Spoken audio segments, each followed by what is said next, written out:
mettre la main dessus. Hein. Ah oui, vous allez en finir. Attends. Voilà. C'est bon, vous avez une belle photo. Et avant de couper, on attend que toutes les photos soient prises. Salle, en nous disant que ce serait suffisant pour accueillir les footballeurs et footballeuses déjà présentes à l'époque. Cependant, la progression des effectifs et la création d'une équipe senior féminine ont rapidement fait apparaître la nécessité de 2 nouvelles salles. Le choix de l'investissement s'est porté sur la rénovation des anciens vestiaires plutôt que d'agrandir les nouveaux. Le coût total des travaux s'est élevé à environ 94 000 €. Merci aux maîtres d'œuvre et aux artisans.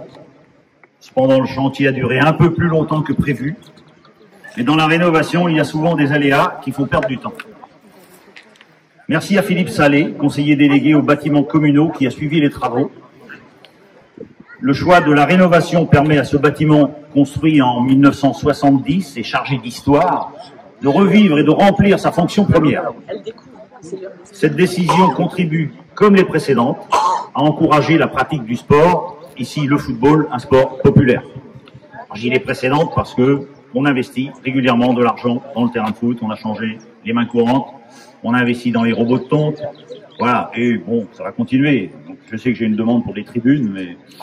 Ah oui. Merci. Et ça tombe bien, il y a monsieur le député qui est là. Dites-moi ce dont vous avez besoin. Je vous expliquerai comment vous en parlez. Alors le football, comme tous les sports collectifs, contribue à apprendre les règles de la vie, la discipline, la tolérance, le dépassement de soi. Ah, la tolérance. La tolérance vis-à-vis des arbitres. Hein, quand on a perdu le match à cause de l'arbitre. Mais a-t-on vraiment perdu le match à cause de l'arbitre? Quand on gagne 4-0, même si l'arbitre a fait une faute, hein, on est les meilleurs. Donc je salue aussi la belle initiative de la création de Diouster, qui permet à nos jeunes de jouer sur les 3 communes, Saint-Servant-sur-Oust, Topon et Guillac. C'est donc un grand plaisir pour le conseil municipal d'inaugurer ces vestiaires en ce jour de fête des 80 ans du club de la Gare de Mivois.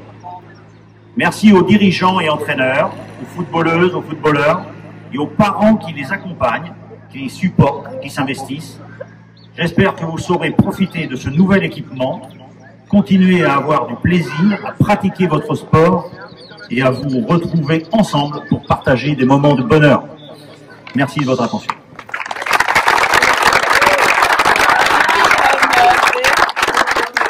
Donc, je vais passer la parole à M. Rémi Héon, voilà, qui représente le district du Morbihan aujourd'hui. Il va nous dire un petit mot. Oui, merci Monsieur le maire et bonjour à toutes et à tous. Je vais vous faire un discours très rapide et au pied levé parce que je ne savais pas que j'allais intervenir.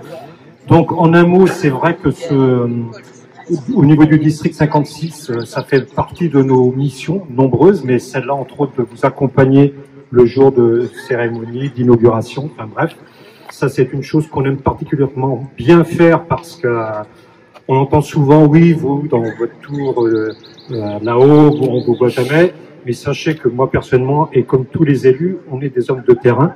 Et pour cause, moi, vous voyez, je suis pas très loin, je suis président de Moron. Enfin, j'étais parce que avec mes nouvelles fonctions, je ne peux plus. Et j'ai encore plus de plaisir à venir puisque on se confronte dans la même division, hein, de les deux. Et donc voilà, c'est quelque chose qu'on aime bien. D'ailleurs, dans cette nouvelle mandature, on a créé une commission pour accompagnement des clubs, d'être une fois de plus proche et travailler ensemble. Il y a eu déjà du travail de fait et ça va continuer. Autrement, je sais qu'ici à Guillac, la municipalité et le club nous a sollicité puisqu'on a un fonds d'aide du foot amateur, le FAFA en l'occurrence, et votre dossier était éligible, très bien fait en l'occurrence, je peux le dire, parce que parfois on a des dossiers où on doit aller à la pêche pour les documents, mais très bien fait, bien réalisé, et il y a une subvention qui a été allouée pour les Macouris. Donc sachez, monsieur le maire, que le FAFA existe. Voilà, donc je vous en dirai pas plus, en tous les cas, belle organisation, J'ai pu regarder dans la galerie photo, la photothèque, s'il y a des choses intéressantes, et j'entendais beaucoup de nostalgie, ça pince le cœur, hein. On a été foutus aussi, mais il y a bien sûr quelques années pour nous concernant aussi. Mais c'est tellement agréable de voir des belles manifestations comme celle-là. Et puis les 80 ans quand même, c'est pas rien. Félicitations. Et puis bonne suite à tout le monde. Et merci à la mairie et au président François qui doit être par là de nous avoir invités. Merci, bonne journée à vous.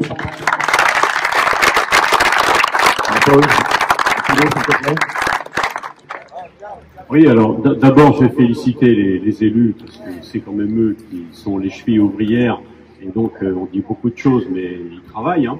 Moi je le vois au quotidien donc bravo. Non Simone, un peu plus que ça.